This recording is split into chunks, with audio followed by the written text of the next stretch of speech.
أشهد أن لا إله إلا الله وحده لا شريك له وأشهد أن محمدا عبده ورسوله صلى الله عليه وسلم لا نبي بعده أما بعد. Bapak dan Ibu jamaah salat fardu subuh yang dimuliakan Allah Subhanahu wa taala. Pertama dan terutama sekali selalu kita berucap syukur kepada Allah dengan ucapan alhamdulillahirabbil alamin. Kemudian salat salam kepada baginda Rasulullah sallallahu alaihi wasallam. Allahumma shalli ala sayyidina Muhammad wa ala ali sayyidina Muhammad. Assalamu alayka ya Rasulullah. Assalamu alayka ya Habibullah. Baik, marilah kita mendengarkan kajian subuh pada pagi hari ini yang akan disampaikan oleh Bapak Ustaz Dr. Muhammad Rakib Jamari SHMA. Alhamdulillah Ustaz sudah bersama kita di sini. Untuk itu kepada Ustaz kami persilakan. Apa Imam dah? Ustaz Ibu segala. Aku Pak Manzil ada. Asbuk. Pas. Ustaz Bayu, tolong baca Quran ya. Oh. Ini mana? Tolong buka.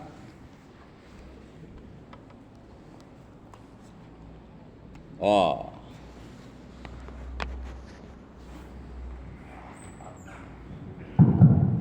Assalamualaikum warahmatullahi wabarakatuh. Syukur alhamdulillah kita persembahkan kehadirat Allah Subhanahu wa taala, Tuhan yang maha tinggi dan maha agung, yang telah menciptakan langit dan bumi beserta kedua isinya dan telah menciptakan subuh yang indah untuk kita beribadah pada subuh hari ini. Salawat dan salam kepada junjungan alam Nabi kita Muhammad sallallahu alaihi wasallam. Pelajaran kita hari ini tentang siapa yang menciptakan Tuhan. Wah, ini gawat pertanyaannya. Siapa yang menciptakan Tuhan? Saya bukan pertanyaannya itu yang jadi pikiran. Yang menjadi pikiran saya, mengapa orang itu bertanya seperti itu? Ini yang diskusi guru-guru matematika, guru bahasa Inggris, pokoknya guru-guru umum semuanya, tidak ada guru agama satu pun. Jadi dia sama dia, tidak ada pakai dalil, tidak ada pakai apa, hanya pakai akal saja. Jadi mereka mendapatkan pertanyaan dari kawan mereka juga, yang jurusan IPA, jurusan fisika, nggak ada satupun guru agama di situ. Mereka sama mereka lah diskusi. Oh, yang ahli, yang IPA, matematika, bahasa Inggris, olahraga, sama dia, guru agama nggak ada.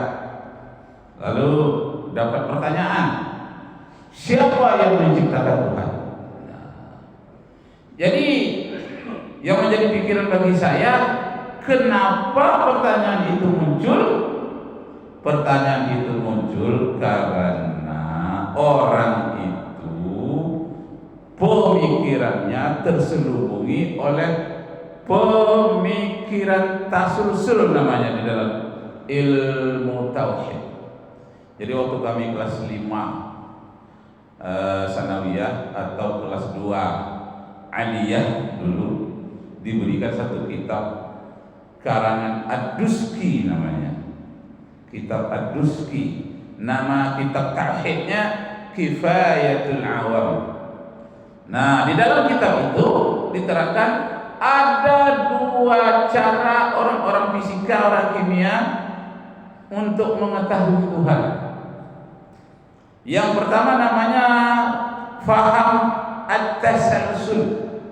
Tasalsul ini artinya mata rantai, berputar seperti rantai Honda. Gitu. Nggak ada ujung, nggak ada pangkal. Coba rantai sepeda, mana ujungnya, mana pangkal? Nggak ada, berputar terus menerus. Nah, pola pikir tasalsul itu di dalam pelajaran kimia, fisika, dalam pelajaran IPA itu namanya materialisme, materi, serba benda. Jadi bagi dia tidak ada Tuhan. Yang ada adalah serba benda. dari benda satu menjadi benda yang lain, dari benda satu benda yang lain, berputar-putar seperti siklus air. Air kan itu juga nggak bertambah, air nggak berkurang. Cuma ketika air itu mengalir dari gunung masuk ke sungai, dari sungai pergi ke laut, sampai ke laut terkena sinaran matahari, air itu menguap. Air itu yang uapnya itu sangat ringan, maka diterbangkan oleh angin. Kalau uapnya berat, tidak dibawa oleh angin, oleh udara. Itu sebabnya air hujan itu tawar, karena garam itu berat, tidak ikut naik. Yang naik ke permukaan laut adalah uap air. Uap air tadi karena dia ringan dibawalah oleh awan. Nah, oleh awan dihembuskan oleh angin sampai ke daratan, turun hujan. Sampai ke tempat yang dingin, turun hujan. Hujan turun, lalu lewat lagi dari sungai, pergi ke laut lagi, sampai laut menguap lagi, sampai ke gunung-gunung, hujan lagi. Lebih banyak hujan itu di daerah pegunungan karena dingin. Begitulah siklus air terus menerus.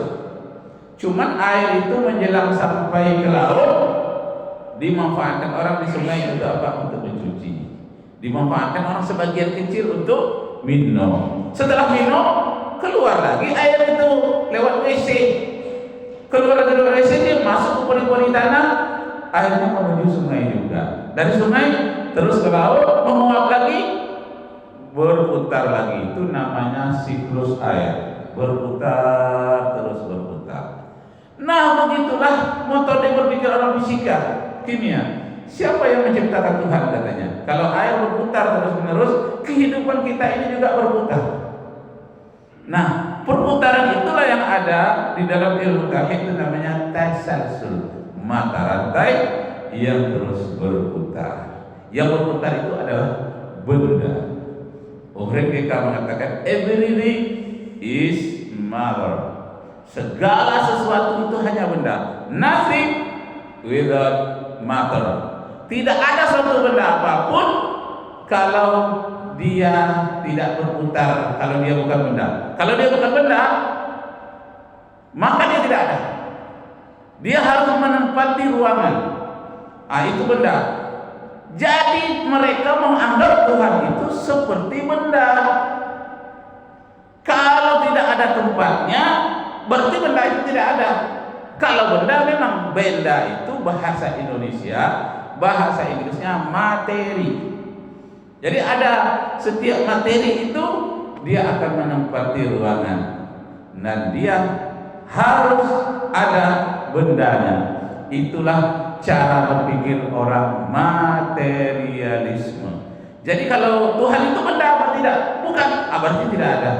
Menurut dia, yang ada hanya benda saja. Nah, bagaimana membantah pertanyaan orang itu yang mengatakan siapa yang menciptakan Tuhan? Allah. Anehnya dijawab oleh orang Piranda yang Wahabi itu. Apa kata Piranda? Oh, Tuhan itu ada, punya tempat di atas sana, di atas langit. Di atas langit lagi. Kalau dia tidak ada di atas langit, berarti tidak ada. Apa bedanya Tuhan ada dan Tuhan tidak ada? Kalau tidak ada di atas langit, berarti tidak ada. Nah, lagi-lagi si Piranda pun terjebak, walaupun dia doktor dalam bidang agama, tapi juga terjebak sedikit, tidak banyak, sedikit dengan pola pikir materialisme, pola pikir tasalsul tadi, mata rantai terjadinya kehidupan di bumi ini. Jadi mata rantai. Kita juga termasuk mata rantai dari kehidupan. Ada asal usulnya. Dari mana asal usulnya kita? Dari ayah dan ibu kita. Dari mana ayah dan ibu kita? Dari nenek-nenek moyang kita. Dari mana nenek-nenek moyang kita? Ditelusuri terus mata rantainya. Dari Adam dan Hawa. Dari mana Adam dan Hawa? Dari tanah. Tanah dari mana? Dari debu. Debu dari mana? Dari cahaya.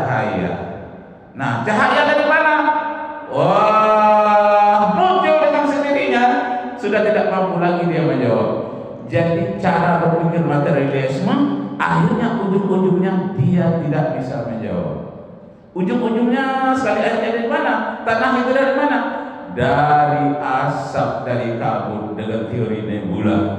Nah, nebula itu dari mana? Dari cahaya atau dari atom-atom yang sangat kecil. Atom itu apa? Arti atom terbagi. Satu benda yang kecil sekali yang tidak terbagi lagi. Apakah bisa dilihat itu atom? Bisa. Dilihat di mana? Di laboratorium melalui teropong elektron. Dilihat. Oh, seperti itu atom pembesaran sampai jutaan kali dibesarkan. Atom itu nampak terdiri dari proton, neutron, dan elektron yang bergerak mengelilingi inti atom. Geraknya itu seperti orang mengelilingi Ka'bah dari kanan ke kiri. Labbaik Allahumma labbaik la syarika laka labbaik innal hamda wan ni'mata laka wal mulk la syarika lak. Seolah-olah Ka'bahnya atom-atom tadi ada inti atom namanya foton. Kalau elektron sifatnya negatif, ada lagi namanya netral, sifatnya netral. Jadi ada hubungan tarik menarik antara atom dengan intinya, dengan elektron yang mengelilinginya. Atom yang terkecil bisa dilihat. Lalu pertanyaannya, atom itu dari mana? Benda yang tidak dibagi lagi. Tidak bisa lagi orang materialisme menjawab. Orang yang mata rantai tadi tidak lagi bisa menjawab. Akhirnya dia tertumbuk kepada akhir yang namanya penyebab pertama. Namanya prima causa. Prima artinya pertama, causa artinya penyebab. Di dalam bahasa Arabnya disebut dengan sababul awal. Jadi orang materialisme itu tertumbuk kepada sababul awal, penyebab pertama terjadinya perputaran atom.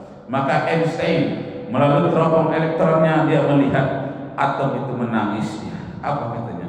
Kalau beginilah dahsyatnya tenaga atom, begini dahsyatnya perputaran atom, begitu teraturnya, pasti ada yang mengaturnya.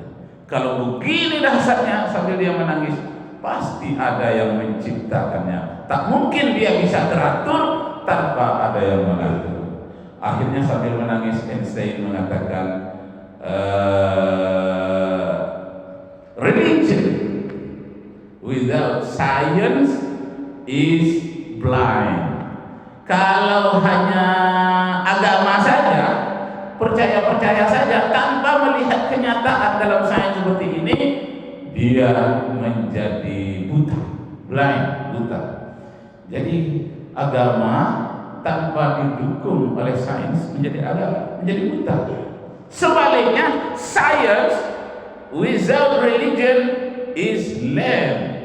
Kalau hanya ilmu-ilmu saja, teknologi saja, tanpa adanya religion, adanya mengaku ada kekuasaan yang maha kuasa melalui iman, kepercayaan, kalau tidak ada, dia seperti orang yang lumpuh. Pertanyaannya, Anda ingin menjadi orang yang buta atau menjadi orang yang lumpuh?